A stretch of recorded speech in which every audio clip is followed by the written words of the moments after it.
Hello दोस्तों। तो आज हम लोग झारखंड का चैप्टर नंबर 8 करने वाले हैं, जिसका नाम मध्यकाल में झारखंड है।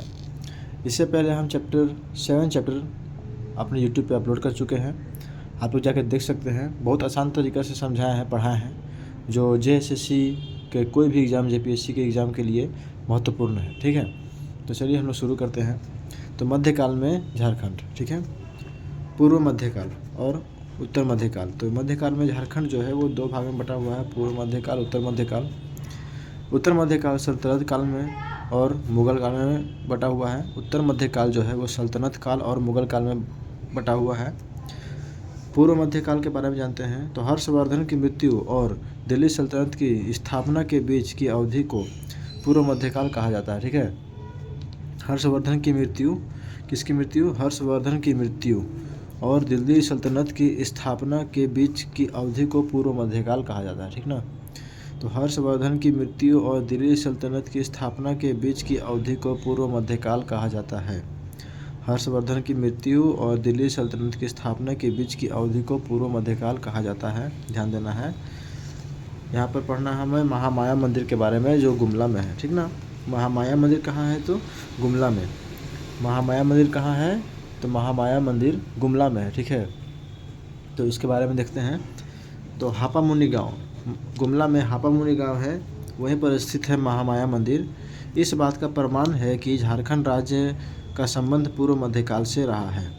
ठीक ना, तो हापामुनि गांव का मतलब हापामुनि गांव इस बात का प्रमाण है कि झारखंड राज्य में पूर्व मध्यकाल, मतलब झारखंड राज्य का संबंध पूर्व मध्यकाल से रहा है। तो झारखंड राज्य का संबंध पूर्व मध्यकाल से रहा है, इसका प्रमाण किस चीज़ से मिलता है?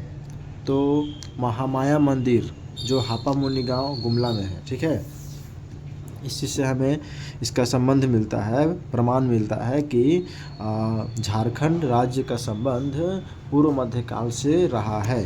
ठीक ना, महामाया मंदिर गुमला। ठीक ना, महामाया मंदिर कहाँ है?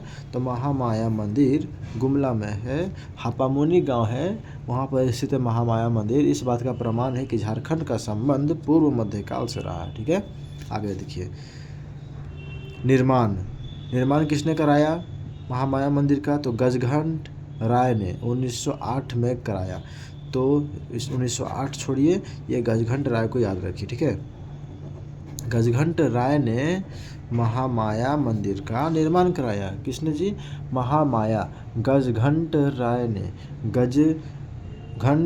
ने महामाया मंदिर का निर्माण कराया। ध्यान देना है, किसने? गजघंट राय ने। तो महामाया मंदिर का निर्माण किसने कराया? गजघंट राय ने। ठीक ना, गजघंट राय ने महामाया मंदिर का निर्माण कराया। तो यहाँ पर हम क्या क्या देख लिए? महामाया मंदिर, तो महामाया मंदिर गुमला में है, हापामुनि गांव में स्थित है महामाया मंदिर, जो पूर्व मध्यकाल मतलब जो संबंध बताता है, ये प्रमाण देता है कि झारखंड का संबंध पूर्व मध्यकाल से रहा है। गजघंट राय ने इसका निर्माण करवाया है। ठीक है, शिवदास कर्ण के द्वारा सियानाथ देव के हाथों इसमें विष्णु की प्रतिमा स्थापित कराई गई थी। तो किसके द्वारा? शिवदास कर्ण के द्वारा सियानाथ देव के हाथों विष्णु की प्रतिमा इस मंदिर में स्थापित कराई गई थी। तो ध्यान रहेगा, शिवदास किसके द्वारा? शिवदास कर्ण के द्वारा। ठीक है ना, ध्यान देना है, शिवदास कर्ण के द्वारा सियानाथ देव के हाथों। ठीक ना, इस मंदिर में यानी महामाया मंदिर में विष्णु की प्रतिमा स्थापित कराई गई थी।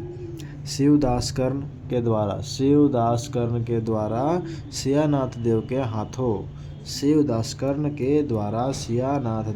हाथों इसमें विष्णु की प्रतिमा स्थापित कराई गई थी।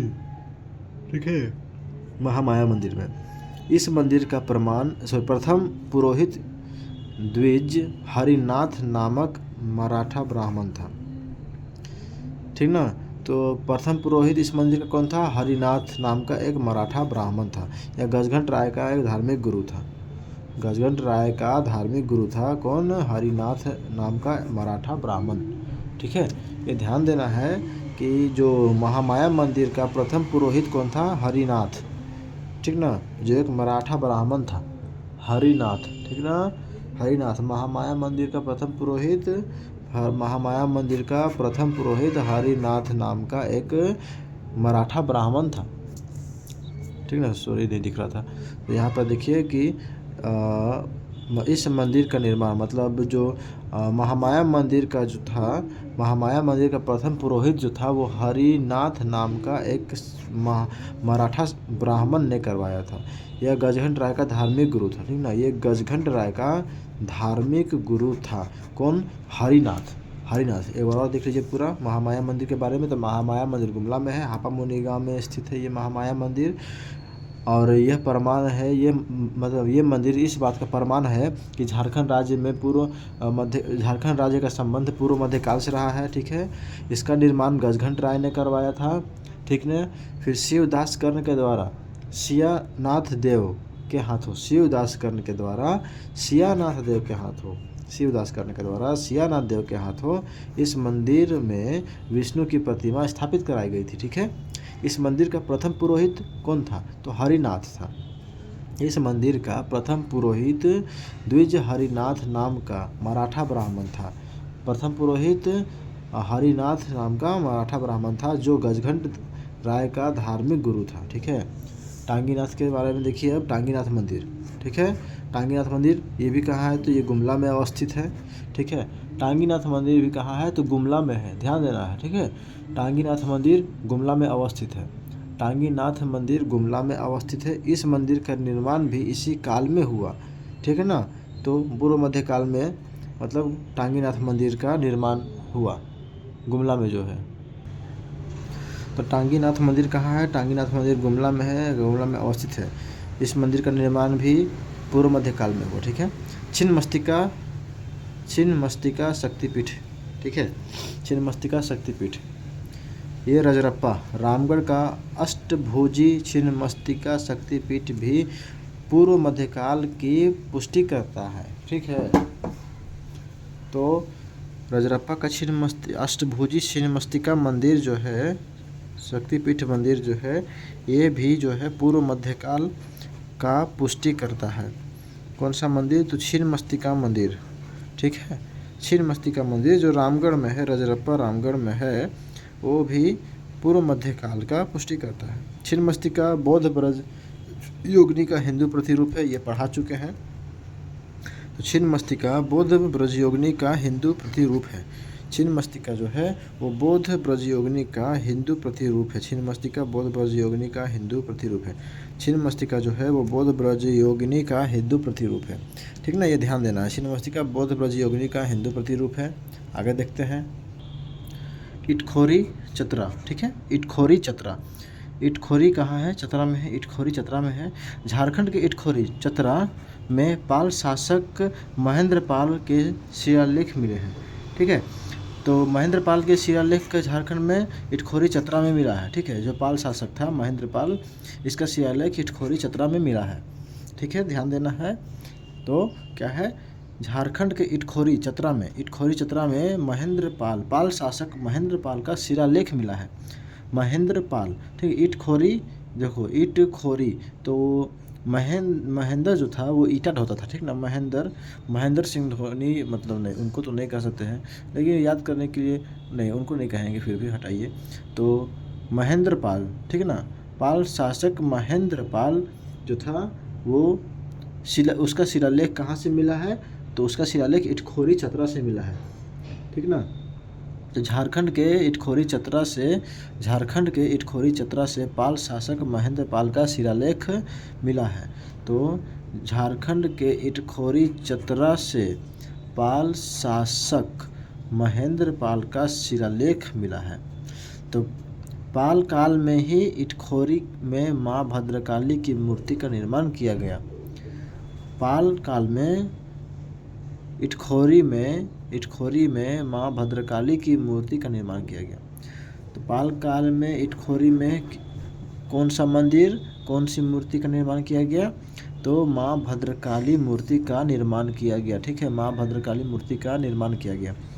पाल काल में इटखोरी में, ठीक ना, इटखोरी में माँ भद्रकाली की मूर्ति का निर्माण किया गया। माँ भद्रकाली की मूर्ति का निर्माण किया गया।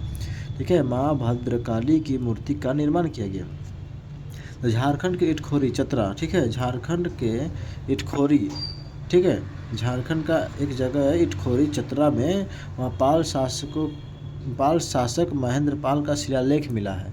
ठीक है, महेंद्रपाल का शिलालेख मिला है इटखोरी चतरा से। इटखोरी में माँ भद्रकाली की मूर्ति का निर्माण हुआ है। पाल काल में इटखोरी में माँ भद्रकाली की मूर्ति का निर्माण हुआ है। ठीक है, उत्तर मध्यकाल, ठीक है, उत्तर मध्यकाल। तो बख्तियार खिलजी, उत्तर मध्यकाल बख्तियार खिलजी। तो बख्तियार खिलजी के बारे में देख लेते हैं। तो 1202 ईस्वी में बख्तियार खिलजी ने झारखंड होकर बंगाल के सेन वंशी शासक लक्ष्मण सेन की राजधानी नदिया पर आक्रमण किया। तो बख्तियार खिलजी ने झारखंड होकर बंगाल के सेन वंशी शासक लक्ष्मण सेन की राजधानी नदिया पर आक्रमण किया। देख रहे हैं, बख्तियार खिलजी 1206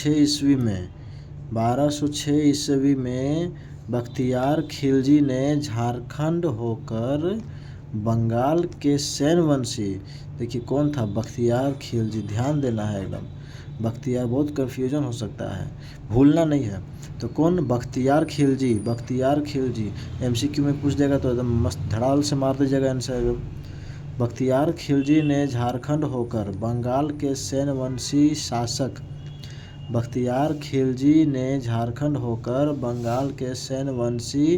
शासक लक्ष्मण सेन की राजधानी नदिया पर आक्रमण किया। लक्ष्मण सेन का राजधानी नदिया पर आक्रमण किया बख्तियार खिलजी ने, ठीक ना। बख्तियार खिलजी ने झारखंड होकर बंगाल के सेन वंशी शासक लक्ष्मण सेन की राजधानी नदिया पर आक्रमण किया। नदिया पर बख्तियार खिलजी ने नदिया पर आक्रमण किया लक्ष्मण सेन की राजधानी। यह बिहार का पहला स्वतंत्र शासक था। कौन, तो बख्तियार खिलजी बिहार का पहला स्वतंत्र शासक था। बख्तियार खिलजी, ठीक है। तो बख्तियार खिलजी बिहार का पहला स्वतंत्र शासक था। ध्यान देना है क्या क्या कह रहे हैं, क्या क्या पढ़ा रहे हैं उस पर, ठीक है। तो बख्तियार खिलजी का क्या क्या देख लिए कि बख्तियार खिलजी 1206 में झारखंड से होकर बंगाल के सेन वंशी शासक लक्ष्मण सेन की राजधानी क्या नदिया पर आक्रमण किया। यह बिहार का पहला स्वतंत्र शासक था बख्तियार खिलजी, ठीक है। अलाउद्दीन खिलजी के बारे में देखिए अब, इसने सेनापति छज्जू मलिक को नागवंशी राज्य पर विजय प्राप्त करने हेतु भेजा था।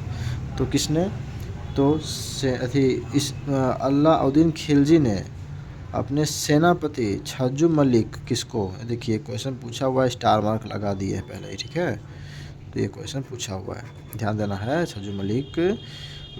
छज्जू मलिक जो अलाउद्दीन खिलजी का सेनापति था, उसको नागवंशी राज्य पर विजय प्राप्त करने के लिए भेजा गया था, ठीक है। अलाउद्दीन खिलजी ने अपने सेनापति छज्जू मलिक को, अलाउद्दीन छज्जू, ठीक है, अलाउद्दीन छज्जू, ठीक है, छज्जू मलिक। अलाउद्दीन खिलजी ने अपने सेनापति छज्जू मलिक को नागवंशी राज्य पर विजय प्राप्त करने के लिए भेजा था। अलाउद्दीन खिलजी ने छज्जू मलिक को, ध्यान देना है, इतना बार हम बोल रहे हैं ताकि आपके दिमाग में घुस जाए, ठीक है। तो अलाउद्दीन खिलजी, अब ऐसा नहीं है कि केवल आपके लिए ये ज़रूरी है, आप पढ़ रहे हैं, आपके हम पढ़ा रहे हैं तो आप सोच रहे हो कि नहीं मतलब यूजलेस है ये वो, ऐसा कुछ नहीं है। हम भी खुद पढ़ रहे हैं, इसको एग्ज़ाम हमको भी निकालना है, ठीक है। तो ऐसा बिल्कुल नहीं है, हम भी मेहनत कर रहे हैं, तो ये फिजूल चीज़ पे मेहनत नहीं कर रहे हैं, जेन्युइन चीज़ है तभी मेहनत कर रहे हैं, ताकि मेरा भी कुछ फ़ायदा हो। फ़ायदा मतलब मेरा भी कोई एग्ज़ाम निकले, ऐसा फ़ायदा मत समझिएगा, ठीक है। तो ये मत सोचिए कि कुछ भी पढ़ा रहे हैं, कुछ नहीं पढ़ा रहे हैं, हम जो बनाए हैं इसको हम भी पढ़ रहे हैं, ठीक है। तो चलिए देखते हैं। तो अलाउद्दीन खिलजी अपने सेनापति छज्जू मलिक को नागवंशी राज्य पर विजय प्राप्त करने हेतु भेजा, ठीक है। तो अलाउद्दीन खिलजी, इसने अपने सेनापति छज्जू मलिक, नाम याद रखिएगा, छज्जू, ठीक है, छज्जू मलिक। अलाउद्दीन खिलजी छज्जू मलिक को नागवंशी राज्य पर विजय प्राप्त करने हेतु भेजा था। अलाउद्दीन खिलजी के सेनापति छज्जू मलिक, ठीक है, छज्जू मलिक ने नागवंशी शासक को कर देने के लिए विवश कर दिया। तो जैसे देखिए कि अलाउद्दीन खिलजी अपने सेनापति छज्जू मलिक को नागवंशी राज्य पर विजय प्राप्त करने के लिए भेजा था। तो जो छज्जू मलिक था वो नागवंशी राजाओं को टैक्स देने पर मजबूर कर दिया। ठीक है, नागवंशी शासक को टैक्स देने पर विवश कर दिया, मजबूर कर दिया छज्जू मलिक। ठीक है, ध्यान देना है। तो अलाउद्दीन खिलजी के सेनापति छज्जू मलिक ने नागवंशी शासक को कर देने के लिए विवश कर दिया। मलिक काफूर दक्षिण भारत के विजय अभियान पर जाते समय झारखंड से गुजरा था।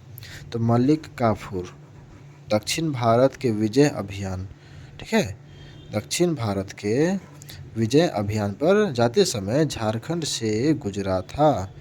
तो मलिक काफूर, ठीक है, ध्यान देना है, मलिक काफूर। तो मलिक काफूर कौन था? मलिक काफूर। ठीक है, मलिक काफूर, ध्यान देना है, रट रहे हैं, बोल रहे हैं ताकि आपको याद हो जाए। ठीक है, तो मलिक काफूर दक्षिण भारत के विजय अभियान पर जाते समय झारखंड से गुजरा था। तो मलिक काफूर झारखंड से कब गुजरा था? तो दक्षिण भारत, ठीक है, उत्तर दक्षिण भारत, ठीक है, तो दक्षिण भारत के विजय अभियान पर जाते समय झारखंड से गुजरा था मलिक काफूर। मलिक काफूर दक्षिण भारत के विजय अभियान, दक्षिण भारत, ठीक है, दक्षिण भारत के विजय अभियान पर जाते समय झारखंड से गुजरा था। ठीक ना।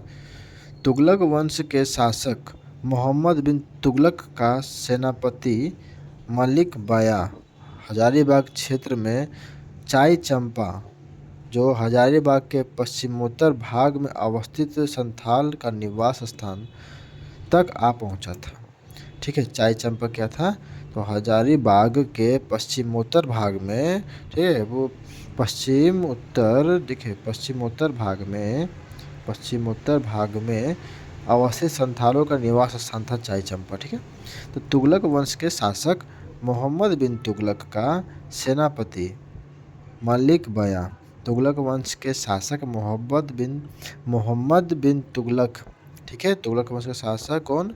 तो मोहम्मद बिन तुगलक। तो मोहम्मद बिन तुगलक का सेनापति मलिक बाया हजारीबाग क्षेत्र में चाय चंपा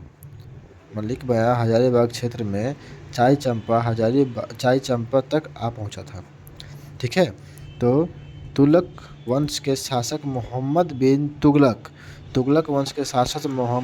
तुगलक का सेनापति कौन? मलिक बाया। मोहम्मद बिन तुगलक का सेनापति मलिक बाया हजारीबाग क्षेत्र में चाय चंपा तक आ पहुंचा था।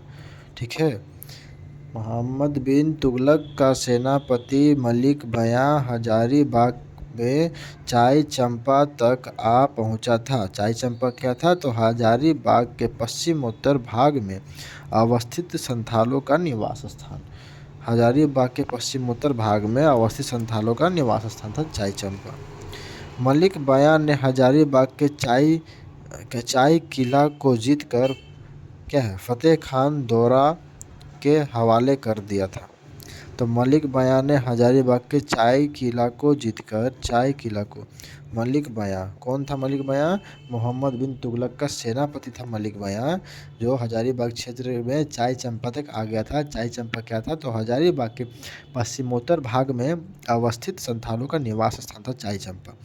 मलिक बाया ने हजारीबाग के चाय किला को जीतकर फतेह खान दोरा के क्या है, हवाले कर दिया था। ठीक है, तो मलिक बाया ने हजारीबाग के चाय किला को जीतकर फतेह खान दोरा के हवाले कर दिया था।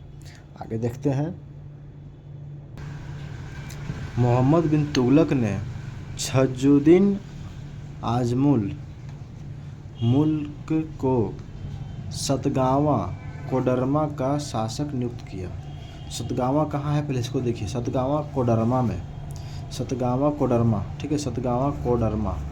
ठीक है, तो क्या है? मोहम्मद बिन तुगलक ने छज्जुद्दीन आजमुल मुल्क को सतगावा कोडरमा का शासक नियुक्त किया था। मोहम्मद बिन तुगलक ने छज्जुद्दीन आजमुल मुल्क को, किसने? मोहम्मद बिन तुगलक ने, ध्यान देना है। ठीक है, तो क्या मोहम्मद बिन तुगलक ने छजुद्दीन आजमुल मुल्क को, इसको छजुद्दीन, ठीक है। मोहम्मद बिन तुगलक ने छजुद्दीन को सतगावा का शासक नियुक्त किया था, सतगावा कोडरमा का शासक नियुक्त किया था। मोहम्मद बिन तुगलक ने छजुद्दीन को सतगावा का शासक नियुक्त किया, ठीक है ना, तो ध्यान देना है। तो मोहम्मद बिन तुगलक ने छजुद्दीन आजमुल मुल्क को सतगावा का शासक नियुक्त किया, कोडरमा। ये देखिए स्टार मार्क लगा दिए हैं, क्वेश्चन पूछा हुआ है। तो मोहम्मद बिन तुगलक ने छजुद्दीन को सतगावा, छजुद्दीन देखिए 6-7, 6 से 6 7 7, ठीक ना, 6 7, ठीक है। तो छजुद्दीन सतगावा का शासक नियुक्त हुआ। मोहम्मद बिन तुगलक ने छजुद्दीन को सतगावा का शासक नियुक्त किया था, ठीक है। फिरोज शाह तुगलक के बारे में देखिए, फिरोज शाह तुगलक, ठीक ना। तो इसने बंगाल के शासक शमसुद्दीन शाह को पराजित कर हजारीबाग के सतगावा क्षेत्र पर विजय प्राप्त किया। किसने? तो फिरोज शाह तुगलक ने बंगाल के शासक शमसुद्दीन शाह को अब यहाँ क्या देखे थे, मोहम्मद बिन तुगलक ने छजुद्दीन को सतगावा का शासक नियुक्त किया था, मोहम्मद बिन तुगलक ने। फिरोज शाह तुगलक इसने बंगाल के शासक, ठीक ना, फिरोज शाह तुगलक बंगाल के शासक शमसुद्दीन शाह को पराजित कर हजारीबाग के सतगावा क्षेत्र पर विजय प्राप्त किया था, ठीक ना, सतगावा क्षेत्र पर विजय प्राप्त किया था। तो कौन? फिरोज शाह तुगलक के इसने बंगाल के शासक बंगाल के शासक शमसुद्दीन शाह को हराकर हजारीबाग सतगावा क्षेत्र पर विजय प्राप्त किया था, ठीक है, ध्यान देना है। लोधी वंश के सुल्तानों के प्रभाव से झारखंड लगभग मुक्त था। तो किस वंश के मतलब प्रभाव से झारखंड मुक्त था?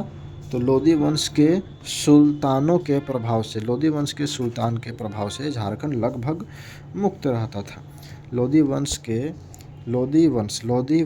के सुल्तानों के प्रभाव से झारखंड मुक्त था। इस काल में छोटा नागपुर पर शासन करने वाले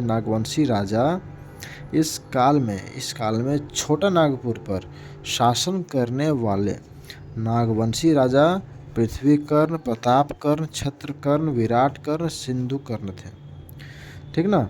तो क्या है? लोधी वंश के सुल्तानों के प्रभाव से झारखंड मुक्त था, ठीक ना, लगभग मुक्त था। लोधी वंश के सुल्तानों के प्रभाव से, लोधी वंश किस वंश के सुल्तान के प्रभाव से? लोधी वंश, ध्यान देना भैया, लोधी वंश, ठीक ना। वंश बहुत सारे से पढ़ना है, तो इसमें ध्यान देना है किस समय किसके वंश में क्या चीज़ विशेष था। तो लोधी वंश के सुल्तानों के प्रभाव से झारखंड लगभग मुक्त था। इस काल में छोटा नागपुर पर शासन करने वाले नागवंशी राजा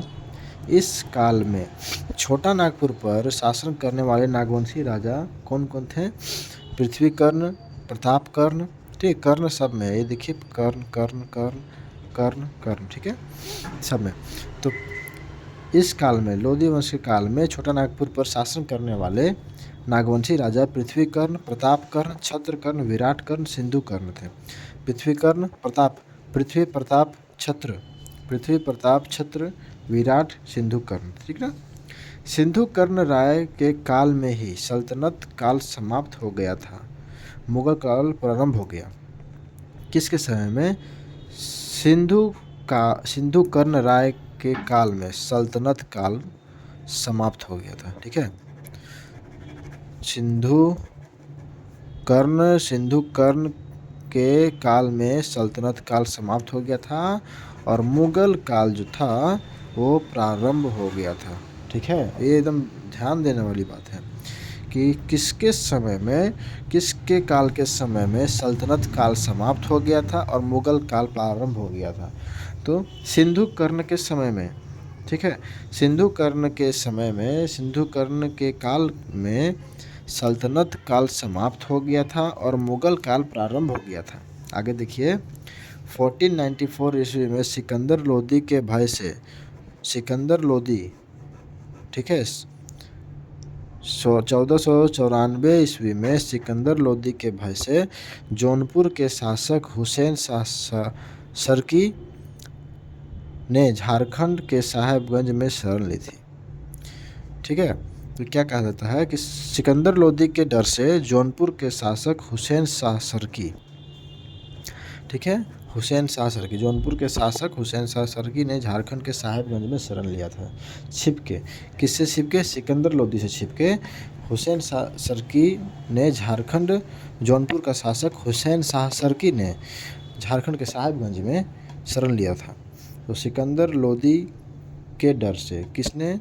सिकंदर लोदी के डर से हुसैन शाह सरकी, जो जौनपुर के शासक थे, उन्होंने झारखंड के साहेबगंज में शरण लिया था। हुसैन शाह सरकी से क्या है कि जौनपुर के शासक हुसैन शाह सरकी सिकंदर लोदी के डर से झारखंड के साहेबगंज में, ठीक ना, कहाँ जी? तो झारखंड का साहेबगंज में शरण लिया था। क्वेश्चन इंपॉर्टेंट हो जाता है, 3 क्वेश्चन बन जाएगा कि सिकंदर के डर से कौन साहेबगंज में शरण लिया था? तो हुसैन शाह सरकी ने। हुसैन शाह सरकी साहेबगंज में किसके डर से शरण लिया था? तो सिकंदर लोदी के डर से। सिकंदर लोदी के डर से हुसैन शाह सरकी, जो जौनपुर के शासक थे, वो कहाँ जाके झारखंड में शरण लिया था? तो साहेबगंज में शरण लिया था। तो याद रखना है, 3 क्वेश्चन यहाँ से बन सकता है। आदिल शाह द्वितीय, जो बीजापुर का शासक, ठीक है, आदिल शाह द्वितीय बीजापुर का शासक। खान देश का शक्तिशाली शासक आदिल शाह द्वितीय ने अपने सैन्य दल को झारखंड भेजा था। खान देश का शक्तिशाली शासक आदिल शाह द्वितीय, ठीक है, कौन है? आदिल शाह द्वितीय। आदिल शाह द्वितीय ने अपने सैन्य दल को झारखंड भेजा था। आदिल शाह द्वितीय ने अपने सैन्य दल को झारखंड भेजा था, अतः उसे झारखंडी सुल्तान के नाम से भी जाना जाता है। किसे? आदिल शाह द्वितीय को। हाँ, आदिल शाह द्वितीय को अपने सैन्य दल, खान देश का शक्तिशाली शासक, हाँ, आदिल शाह द्वितीय ने अपने सैन्य दल को झारखंड भेजा था। आदिल शाह द्वितीय ने अपने सैन्य दल को झारखंड भेजा था, अतः उसे झारखंडी सुल्तान के नाम से भी जाना जाता है। झारखंडी सुल्तान के नाम से भी जाना जाता है आदिल शाह द्वितीय को, ठीक है।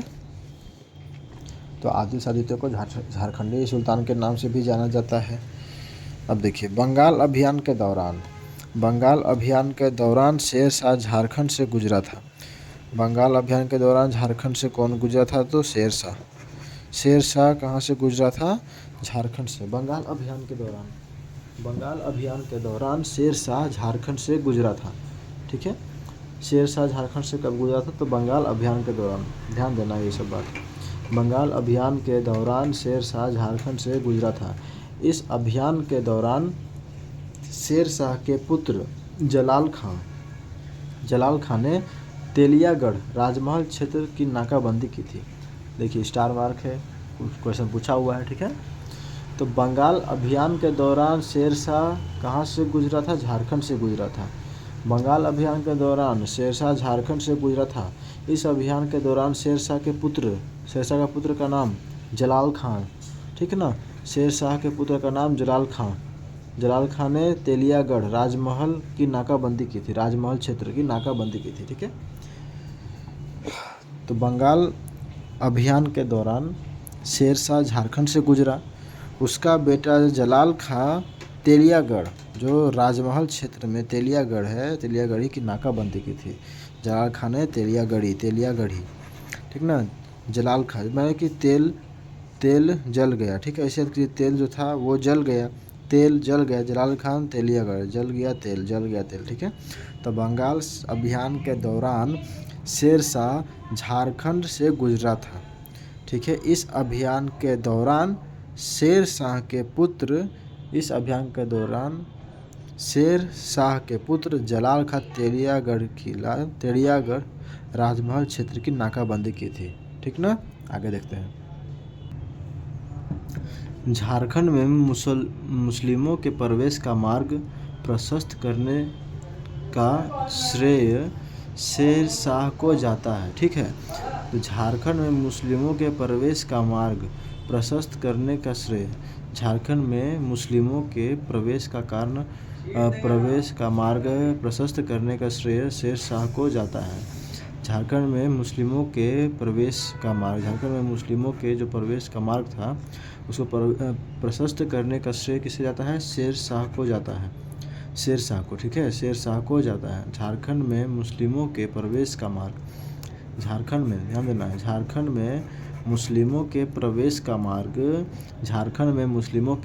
का मार्ग प्रशस्त करने का श्रेय शेर शाह को जाता है। ठीक ना। शेर शाह के सेनापति खवास खां ने दरिया खां के साथ मिलकर महारथ चेरो को परास्त कर श्यामचंद्र नामक एक सफ़ेद हाथी प्राप्त किया, जिसकी चर्चा जहांगीरनामा में भी की गई है। एक स्टार मार्क लगा हुआ है, स्टार मार्क है, क्वेश्चन इंपॉर्टेंट है, या पूछा हुआ क्वेश्चन है।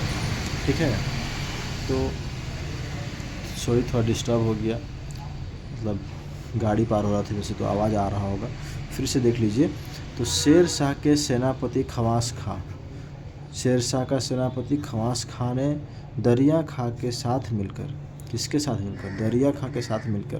क्वेश्चन बनाने के लिए आ जाएगा अगर जेपीएससी जेएसएससी, तो भी बहुत सारा क्वेश्चन बना देगा, तो ध्यान देना है एकदम, कहाँ से क्वेश्चन कैसे क्वेश्चन बना सकता है। तो शेर शाह के सेनापति कौन? खवास खां ने दरिया खां, किसके साथ मिलकर? खवास, ठीक है, खवास खां ने दरिया खां के साथ मिलकर चेरो महाराजा महारथ चेरो को परास्त कर महारथ चेरो को परास्त कर श्यामचंद्र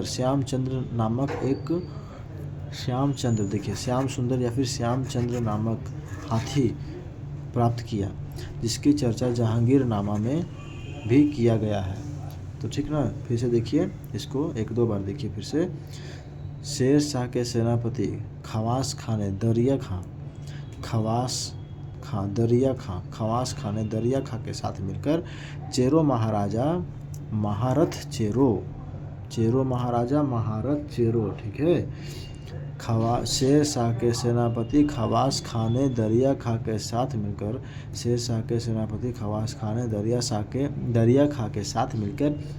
चेरो महाराजा महारथ चेरो को परास्त कर श्यामचंद्र नामक एक सफ़ेद हाथी प्राप्त किया, जिसकी चर्चा जहांगीरनामा में है। तो श्यामचंद्र नाम के हाथी की चर्चा जहांगीरनामा में मिलती है। ठीक है, पलामू गजेटियर में इस हाथी को रामचंद्र नाम से संबोधित किया गया है। ध्यान दीजिएगा कि इस हाथी को मतलब श्यामचंद्र हाथी को रामचंद्र नाम से संबोधित किया गया है। कहाँ पर? पलामू गजेटियर में। ठीक ना, पलामू गजेटियर में इस श्यामचंद्र हाथी को रामचंद्र नाम से संबोधित किया गया है। ठीक ना, रामचंद्र नाम से संबोधित किया गया है। एक बार और इसको हम देख लीजिए, आप देखिए। शेर शाह के सेनापति खवास खां ने दरिया खां के साथ मिलकर चेरो महाराजा महारथ चेरो को परास्त करके श्यामचंद्र उसी का नाम का एक सफ़ेद हाथी प्राप्त किया, जिसकी चर्चा जहांगीरनामा में भी की गई है। पलामू गजेटियर में इस हाथी को रामचंद्र नाम से संबोधित किया गया है। ठीक ना, अब इतना कर रहे हैं तो समझ में आ जाएगा आप लोग को। आगे देखिए। अकबर नागवंशों की राजधानी खुखरह को अपने नियंत्रण में लेना चाहता था। अकबर नागवंशों की राजधानी खुखरह, जो झारखंड का ही नाम है। ठीक ना, सबसे ध्यान देना है आपको कि अकबर नागवंशों की राजधानी अकबर जो था अकबर नागवंशों की राजधानी खुखरा को अपने नियंत्रण में लेना चाहता था। ठीक है, अकबर नागवंशों की राजधानी खुखरा को अपने नियंत्रण में लेना चाहता था। ठीक है, अकबर ने 1585 ईस्वी में, देखिए क्वेश्चन पूछा हुआ है, स्टार मार्क लगा दिए हैं। तो अकबर नागवंशों की राजधानी अकबर जो था नागवंशों की राजधानी खुखरा को अपने नियंत्रण में लेना चाहता था। ठीक ना। अकबर ने 1585 ईस्वी में शाहजहां खां को झारखंड पर विजय प्राप्त करने हेतु भेजा। अकबर ने किसको? शाहजहां खान को झारखंड पर विजय प्राप्त करने के लिए भेजा था। अकबर ने शाहजहां खान को, ध्यान देना है, क्वेश्चन पूछा हुआ है कि अकबर ने किसको झारखंड पर विजय प्राप्त करने के लिए भेजा था। तो अकबर ने भेजा था शाहबाज खां को, शाहजहां लिख रहे थे, शाहबाज खां को झारखंड पर विजय प्राप्त करने के लिए भेजा था। अकबर ने शाहबाज खां को, ठीक ना, अकबर ने शाहबाज खां को झारखंड पर विजय प्राप्त करने हेतु भेजा था। इस युद्ध में नागवंशी शासक मधुकरण शाह की पराजय हुई। ठीक ना। इस युद्ध में जिसमें अकबर ने शाहबाज खां को झारखंड पर विजय प्राप्त करने के लिए भेजा था, उसमें क्या हुआ कि नागवंशी शासक मधुकरण शाह की पराजय हुई तथा मधुकरण शाह ने वार्षिक मालगुजारी देना स्वीकार किया। ठीक है, ये पूरा जो है वो पूछा हुआ है, देखिए। ठीक है, इस मतलब युद्ध में क्या हुआ जिसमें अकबर शाहबाज खां को झारखंड पर आक्रमण के लिए भेजा, तो उसमें क्या हुआ, विजय प्राप्त करने के लिए भेजा। तो इसमें क्या हुआ कि इस युद्ध में नागवंशी शासक मधुकरण शाह की हार हुई। ठीक है, मधुकरण शाह की हार हुई थी। ठीक है, ध्यान देना है, किसकी हार? तो मधुकरण शाह की हार हुई तथा मधुकरण शाह ने वार्षिक मालगुजारी देना स्वीकार कर लिया। ठीक है, पलामू का चेरो वंश, इसके बारे में देखते हैं। तो चेरो वंश के बारे में देखते हैं। ठीक है, पलामू का चेरो वंश। तो 1589 में राजा मान सिंह को अकबर ने बिहार झारखंड का सूबेदार नियुक्त किया। राजा मान सिंह को, अकबर जो था, अकबर के दरबार में राजा मान सिंह रहता था, तो उसने बिहार झारखंड का सूबेदार नियुक्त किया अकबर ने राजा मान सिंह को 1589 में राजा मान सिंह को अकबर ने बिहार झारखंड का सूबेदार नियुक्त किया। ठीक है, मान सिंह ने 1590 ईस्वी में पलामू के चेरो राजा भागवत राय को पराजित कर मुगलों की अधीनता स्वीकार करने हेतु विवश कर दिया। ठीक ना। मानसिंह राजा जो थे वो 1590 में पलामू के चेरो राजा भागवत राय, ठीक है, किसको? भागवत राय को पराजित करके मुगलों की अधीनता स्वीकार करने के लिए विवश कर दिया, मजबूर कर दिया। ठीक ना। चलिए, ये दूसरा पार्ट में आ जाता है यहाँ से। ठीक है, इसको, ये अलग है, नीचे है, ये पलामू का चेरो वंश से अलग है। ठीक है, तो 1592 में मानसिंह ने राजमहल को बंगाल की राजधानी बनाया।